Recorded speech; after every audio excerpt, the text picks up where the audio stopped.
y mi 35 na legislaturan is back from recess. Manana Sizus. To all of my colleagues here this morning, I will note for the record, thank you, Speaker Judy Wampat is in the House. Manana Sizus, thank you for joining us. Ladies and gentlemen, colleagues, I want to share with you that this morning we have the Public Policy Institute members who are will be auditing and observing today's session, and also from the District Court of Guam. I understand there's 18 interns that have been with the District Court and going through learning processes, and today is about the legislative branch, so they're up in the balcony and they will be observing us this morning on the floor. So Sizus Maasi, to all the interns up there, thank you for again giving your time to truly get a hands-on experience today. Ladies and gentlemen, when we last left, colleagues, when we last left, we were on amendment by Assistant Majority Leader Senator Marsh Taitano, who did her closing, but had a possible amendment to the amendment. I will also note for the record that there was an objection, and at this time, I will give you that opportunity. Will you submit to the amendment right now? Sainama Asi, Madam Speaker. In conferring with my colleagues, we had further added some discussion to it, so I think it's prudent to go ahead and withdraw that first amendment, and then I have them printing and disseminating the updated amendment. So I withdraw the initial one, and then I'd like to introduce the amended version. On that motion to withdraw Senator Marsh Taitano's amendment as discussed last night, hearing no objection, motion carries. Senator Marsh Taitano, I'll still give you the floor. You do have some time left to do the second amendment, but in the meantime, is there anyone else wishing to speak on the main motion? If not, we're going to go ahead and take a moment's recess just so that we can get copies of the new amendment to the body.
Y 35 na legislatura in Guahan's back from recess.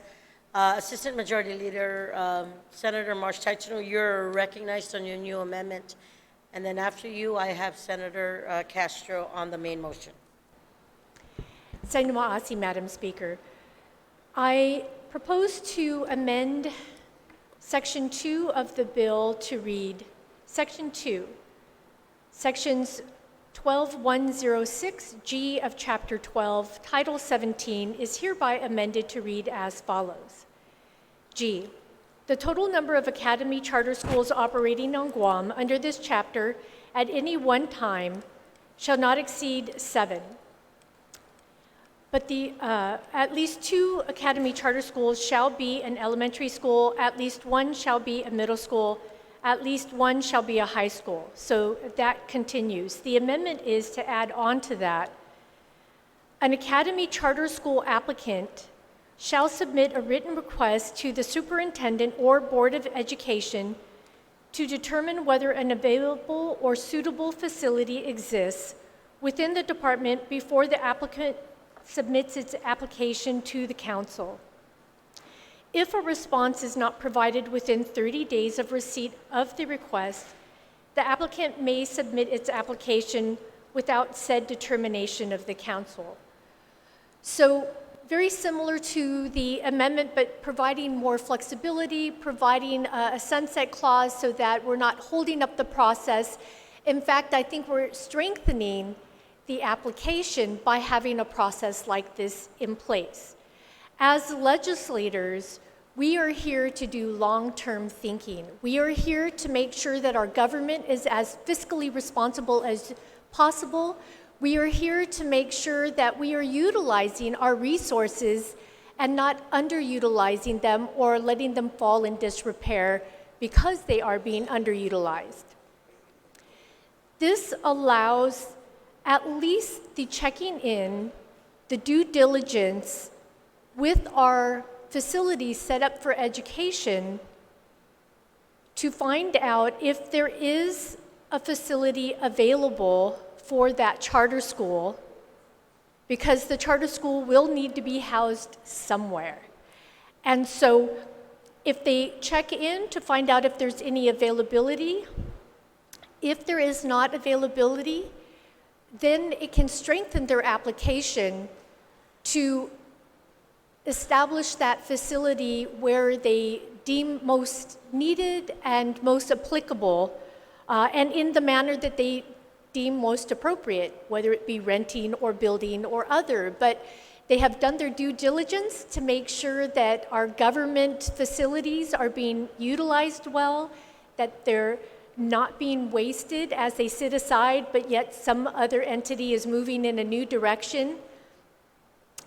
So I just think as legislators, it's our responsibility to ensure these processes are in place. Right now, we have 7 charter schools or the possibility of them. But we have seen some successes with charter schools. This is something that may tend to grow within our community, of potentially having more charter schools, and that's going to change the balance of our schools and those facilities and their usage.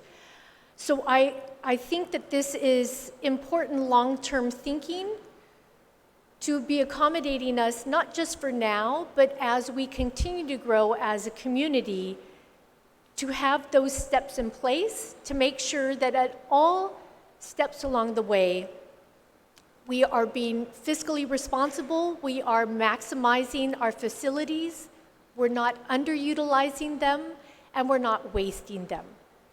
So I hope that in listening to my colleagues, I've made 2 or 3 adjustments. I hope that I have the support of colleagues on this, and that they too are interested in that fiscal responsibility and having that due diligence of our government facilities. Thank you, Senator Titano. Senator Will Castro, on the amendment, you are recognized. Thank you, Madam Speaker. Quick note, if the previous speaker would consider, there's a minor technical change here in terms of the spelling. Thanks to Senator Luis, she brought that out. So it'd be facility exists as opposed to exits. On the amendment, it's about the third line down from the bottom. Say that again. Sure, just a minor technical change. Yes. As opposed to exits, I'm sure it's meant to read exists. Oh, exist. I think we're missing an S. On that motion, without any objection, motion carries. Senator Castro, you're still on. Thank you, Madam Speaker. On the amendment, I rise in support of the previous speaker's amendment. I think the original amendment, as it read, had some problems with the caucus, but I want to thank you on behalf of the caucus for working with us. I think the revised amendment, Madam Speaker, allows an application to advance without hindrance because of a single entity or a person, whether through delay or inaction. And we found it unreasonable to hold an application from having the ability to be considered. Now, I can understand if you choose not to approve an application, but to allow it to advance for consideration was unconscionable. So thank you so much to the previous speaker for working with us on that. Thank you, Madam Speaker. Cizos Masi, Senator Castro. Anyone else on the amendment? Senator Jim Moylan, you are recognized. Thank you, Madam Speaker. I appreciate the amendment and the adjustments made. I still have a big concern. I'm just wondering, when we defining availability, of course, that's clear on available campuses, but suitability, sometimes it may be a consideration of what is actually suitable. Is it more suitable for the Department of Education that the charter school has their charter at this school, which is underutilized? Or is it more suitable for the school that wants to start to have it, is it suitable for them to have it elsewhere, outside GDOE? The determining factor will most likely, I believe, will be the government to decide whether, yes, we want you in here, or it's just a village away, or you can have it wherever you want. I'm just not sure. So it comes into the consideration of who the players are at that time. I just see it that we have the ability with charter schools who are wanting to open up schools and hire people and provide students with education in the charter school format.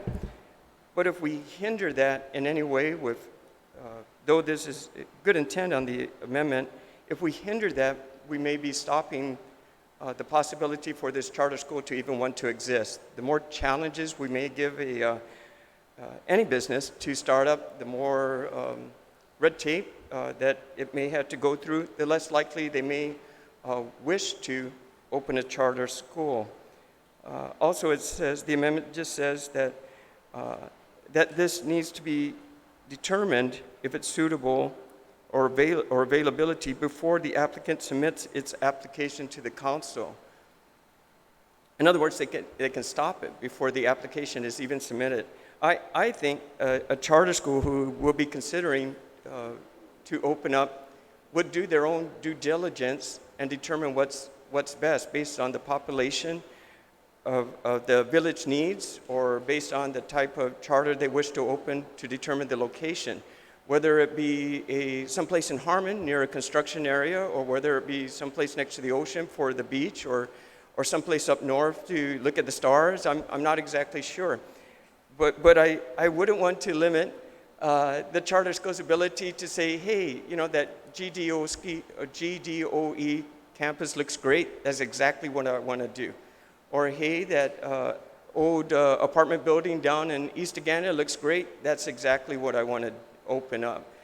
I think it's up to the one that is putting in the investment to finally determine which campus they would actually want to use.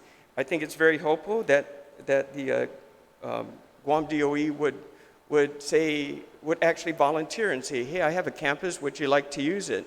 Then that's fine, but to determine the availability or suitability dependent upon GDOE, upon that charter school that wants to be established, I don't think so. I think it's almost like if you wish to open up a hamburger joint, and there's an existing street mall, and there's a vacant spot there, but across the street, there's an empty lot.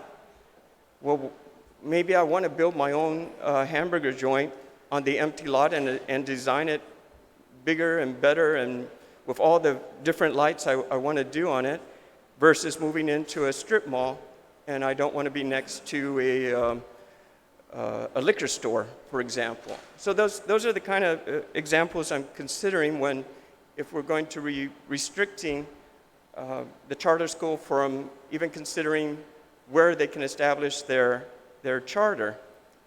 So I think the charter school would do their due diligence if they feel it's appropriate and financially sound, and they can have their students there.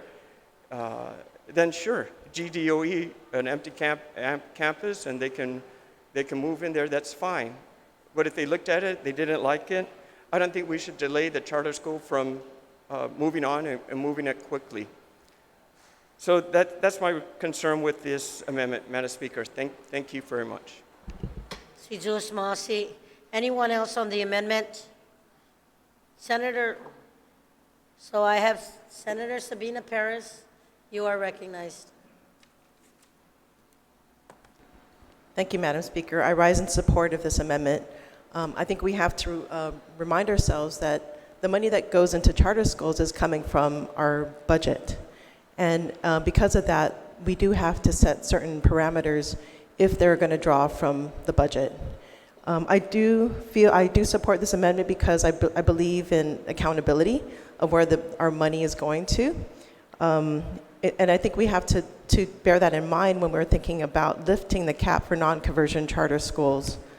I'm a supporter of diversification of our education as a means to diversify our economy. As we are about to debate on or decide on the issue of delinking the administrative and budgetary connection to Guam Department of Education, I think it's important to have these measures in place. We already heard on the floor, and we heard in testimony at the public hearing, and I've seen the schools themselves that they're being underutilized. And I think it really makes sense to be able to think of ways in which we can utilize these resources. And I think it doesn't help us to work in silos as education and educating our people. We need to find ways to leverage our resources and maximize our resources so that we are both benefiting from this. On the one side, charter schools, they can use that money instead of purchasing or leasing property or leasing facilities. If there's a facility already available, they can use that money towards curriculum and educating our youth. So on the other hand, Department of Education, the idea is that if the charter school has a unique and innovative idea, if they're situated in the same traditional campus, that possibility of cross-cultural, innovation can occur. It can spur the capacity of our traditional schools to advance beyond the traditional curriculum. And it was said in some of the testimony given that this idea of school within a school has not been really utilized as much as we should. And I think we're missing the opportunity for this partnership to occur on site. And if a school deems that the site is not within their best interest, they still have the possibility of becoming a private school. So we're not diminishing their opportunity to find a site that is suitable for them. But if they're going to use public resources, we should set the parameters and to benefit us, all our community. And I believe that is the future for us, is that if we can leverage the resources, we can really do a lot of great things in our society here with the education. Jules Masi. Si Jules Masi, Senator Perez. We have Senator Titleweed and Senator Torres on the amendment. You are recognized. Thank you, Madam Speaker, and good morning to my colleagues. Madam Speaker, the amendment that's proffered is another step. I think to keep GODOE,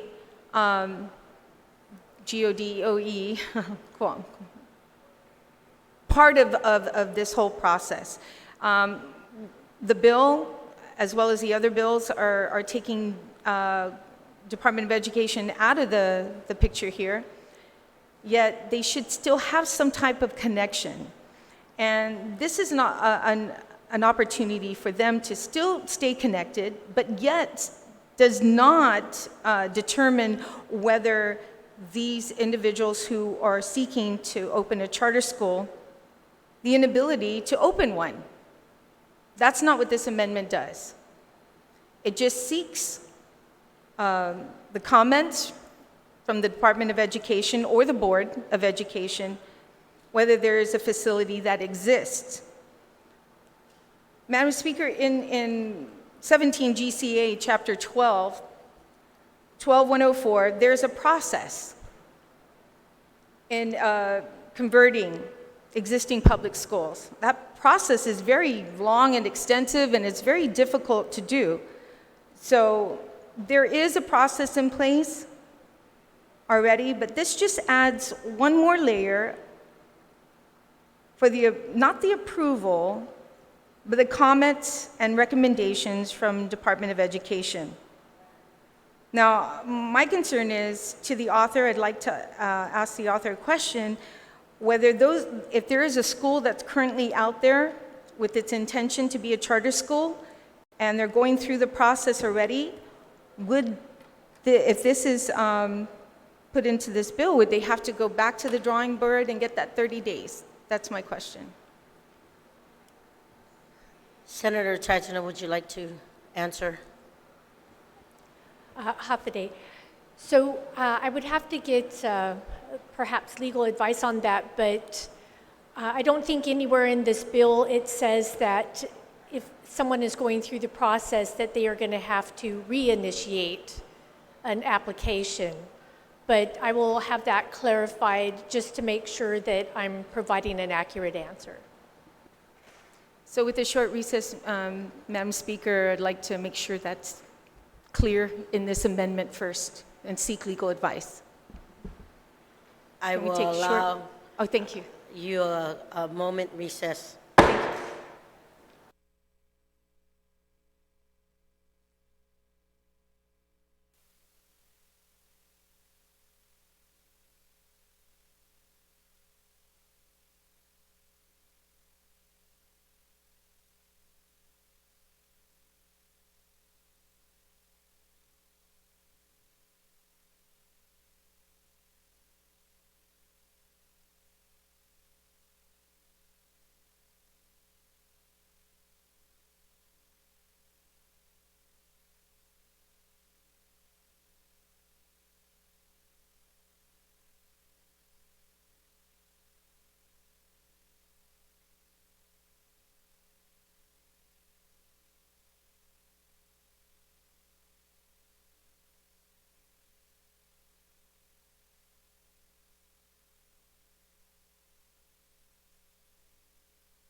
Y 85 in the legislature in Guam is back from recess.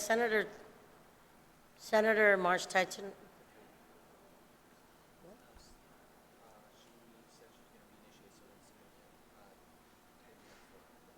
Yes, Senator Marsh on the inquiry. Saina Maasi, Madam Speaker. So in speaking with our legal counsel, we looked at the word that is written here in the amendment, and it says, before the applicant submits its application. And she noted that within the realm of the legal world, that they do not take things retroactively. So that term before should be strong enough to mean that moving forward, this will be applying to applications, but it does not retroactively affect any application that is already submitted. So in that way, I believe it clarifies that it will not be retroactively applied to any application that's already in the process, and that was the intent. Thank you, Senator Tyson. No, Senator Chadwick, will that suffice? Yes, Madam Speaker, it does, and I thank the author of the amendment for that explanation. We had an extensive discussion, even with the author of the bill itself, and I feel comfortable enough to know that this doesn't do anything to stop the process, because there is a process already in law under the charter school, as I mentioned in the GCA 17, Chapter 12, on converting public schools. Like I said, it's extensive. However, this bill does still incorporate the comments and maybe suggestions by DOE, who is the one who oversees these properties and can provide their best comments and availability and suitable facilities for them. But as I mentioned earlier, it does nothing to stop the process. So I feel comfortable about this, and I appreciate this. I stand in support of this amendment. Thank you. Si Diyos si Senator Chadwick. Anyone else? Senator Torres, did you want to speak on the amendment? You are recognized. Thank you, Madam Speaker. Madam Speaker, I have been looking at the amendment and listening to the comments made to it. And what I want to point out is that I believe this amendment, first of all, it adds another layer of bureaucracy that I don't think is necessarily welcomed by either party, by DOE or the applicant for a charter school.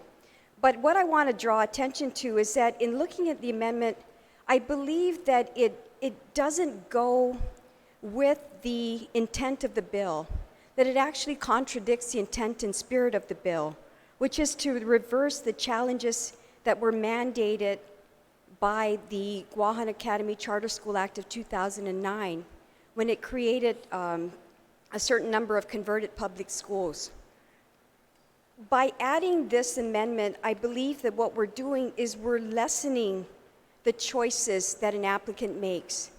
And in fact, we may be enabling DOE to control the number of converted schools. So it's not a true choice by the application of whether they want to be a converted school or a new school. And so in that regard, notwithstanding the very good intentions of the proffer of this amendment in trying to be fiscally responsible, trying to ensure that whatever facilities are available to be converted are in fact converted and identified, I think all those things are good and true.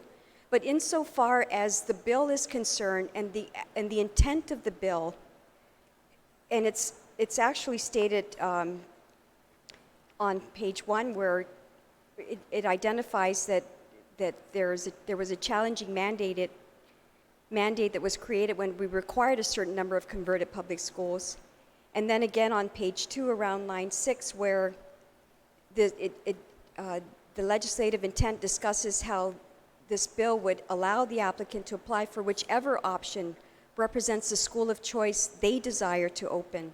So in the true spirit of the bill, if the intent is to give the onus on the applicant to determine what is best for the applicant's needs, let it stay at that, and perhaps we don't need another layer of bureaucracy. Due diligence is always there for the applicant to exercise should they want to have an open discussion with DOE.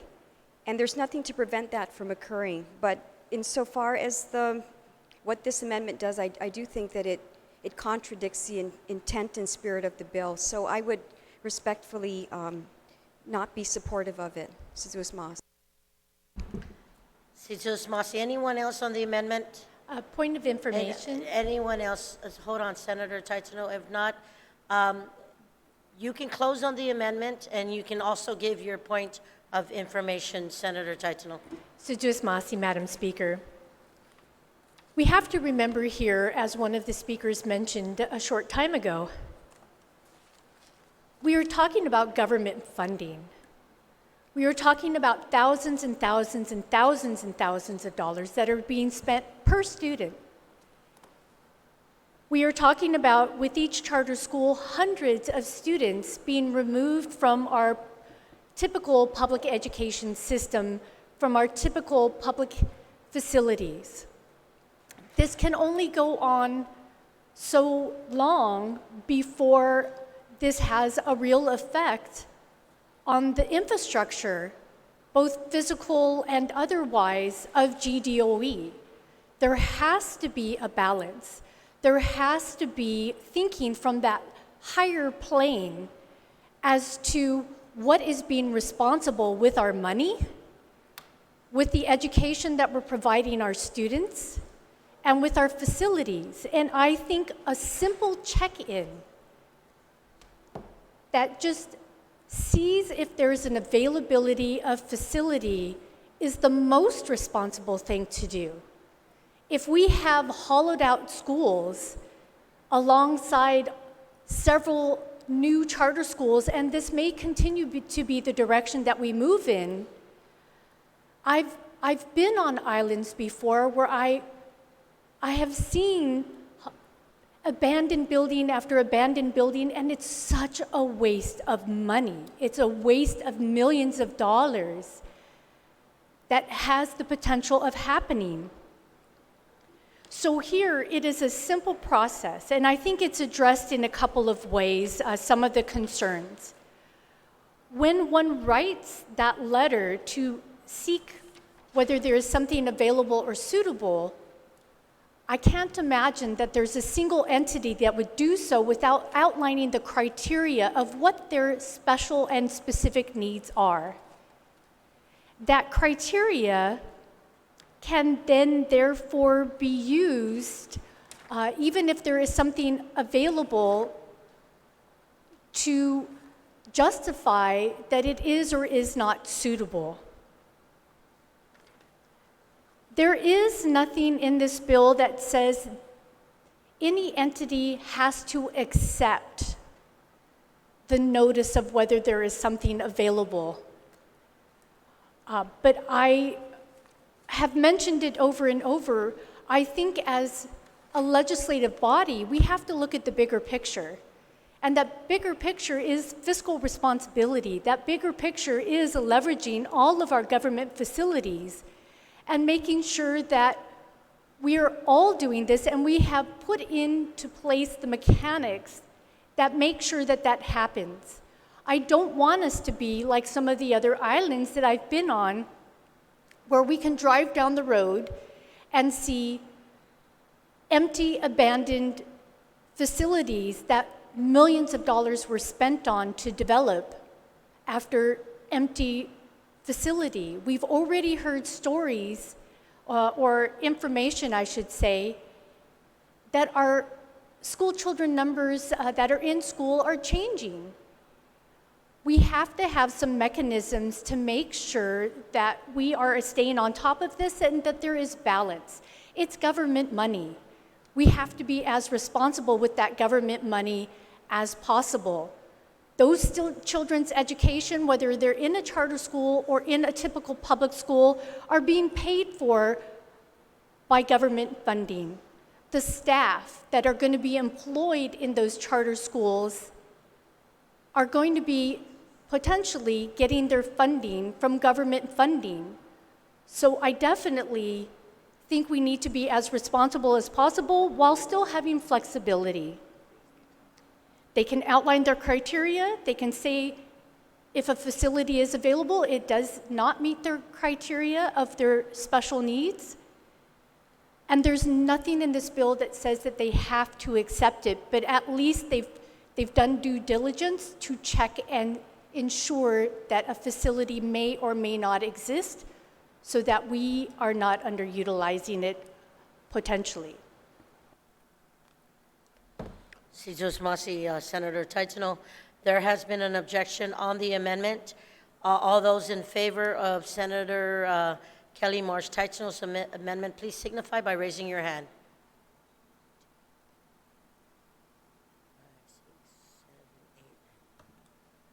Motion carries. On the main motion, Senator Therese Terlawi, I do apologize. Okay. Senator Terlawi, you are recognized. I apologize. Please proceed. Thank you, Madam Speaker. On the bill, I don't have any objection to the intent of the bill that will allow another applicant for a charter school. And I've heard talk about particular applicants, like a career tech high school, for example, that who right now are not able to apply because of the cap on non-converted schools. The cap is at 3, and we currently already have 3 non-converted schools. And that there are no applicants currently for converted schools. I guess I'm cautious about the rationale of removing these caps in general because I just think it's a little bit of a myth that increasing the number of charter schools does not increase the overall cost to the government of Guam, or that it doesn't have an impact on the Department of Education, because I actually think it does, Madam Speaker. And while we like charter schools because they, are going to, as the bill's intent says, perhaps have a smaller student to educator ratio, and it will, or certain curriculums can be implemented that are not being implemented in the public schools. I always hope that charter schools are going to prove something, to DOE, that these types of education are needed or successful, and that GDOE will in turn make that available to all of our students if these are indeed, good programs. So I just don't want that rationale to carry forward so that we remove all the caps on. I know that this bill doesn't do that, but the rationale seems to be the same, that perhaps we should have no caps on DOE, on the number of charter schools, because there is no impact.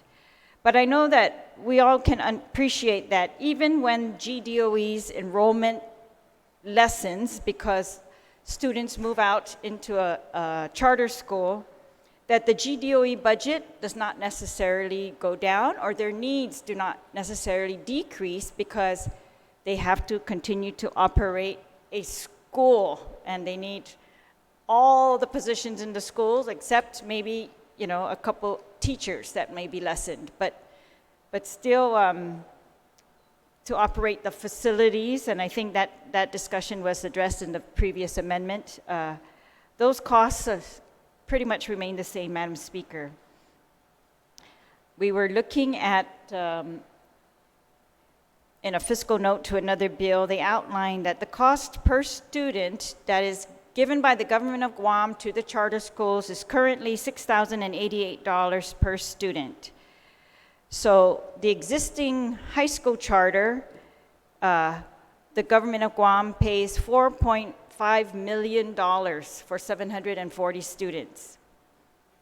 So the way I look at this bill is that is the potential here, is that if we allow them to create another high school, we're looking at the potential of, something similar, up to 740 students, high school, $4.5 million, for example. And I just think that's very significant to DOE. And that's money that's not going to be available to DOE. It's not going to be available to anywhere else in the government. And while we agree that this is a good investment for the students, I just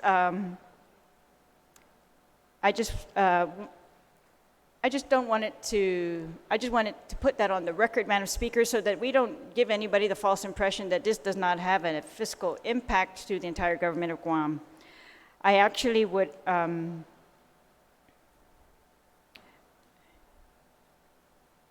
I'd like to ask that we just make an amendment on the bill on page 1. It's just to the intent, and I would just move to remove the first sentence of the third paragraph, which is on line 14. The sentence reads that charter schools do not cost the taxpayers any additional dollars, as the cost per student is moved from a traditional Guam Department of Education school to a charter school of choice.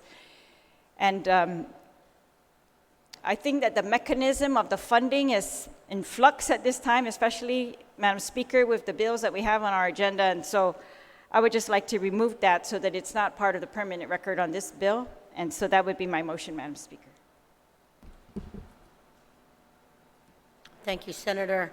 There has been a motion to delete, my colleagues, if you're listening, to delete on line 14, all the way to line 16, starting with charter schools do not cost the taxpayers any additional dollars as the cost per student is moved from a traditional all the way down to the word school of choice, period. Is there an objection? Anyone wanting to speak on the amendment? Senator Tello, you are recognized. I'm sorry, Madam Speaker. My bad. Can you repeat, please, that section? I apologize. The motion by Senator Therese is to delete from line 14, page 1, from the word charter schools all the way down to charter school of choice, period. To delete that sentence.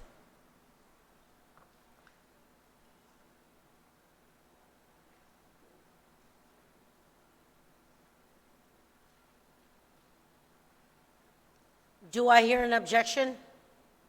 Or anyone wishing to speak on the amendment? No objection? Senator Paris, I will recognize you. I rise in support of the amendment. I believe during one of the testimonies given that there was evidence to show that not all the students at charter schools come from public schools. There are some students that actually possibly have immigrated to Guam, or that they may have come from private schools. So I do support this amendment. Thank you. Sizuas Masi, anyone else wishing to speak? If not, are there any objections? Hearing none, motion carries. Anyone else on the main motion? No. Anyone else on the main motion? If not, Senator Moylan, you may close.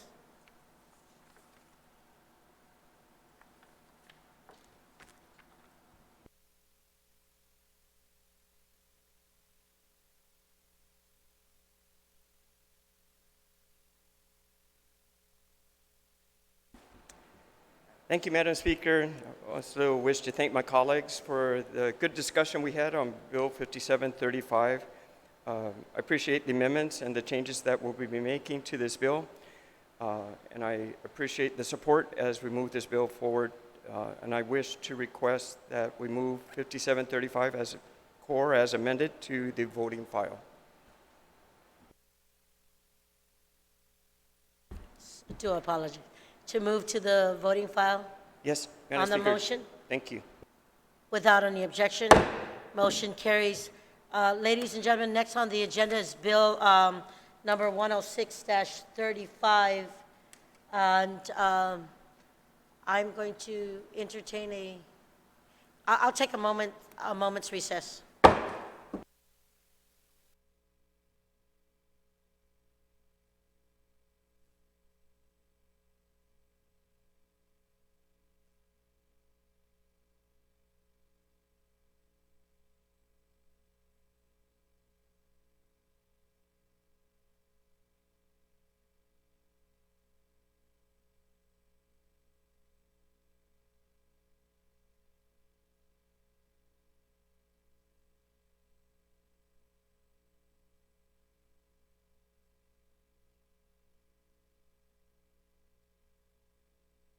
Imina 35 na legislatura ng Guam is back from recess. Assistant Majority Leader Taitano, you are recognized. Sign of Maasi, Madam Speaker. I move to recess until 2 p.m. On that motion, without any objection, motion carries. We are in recess.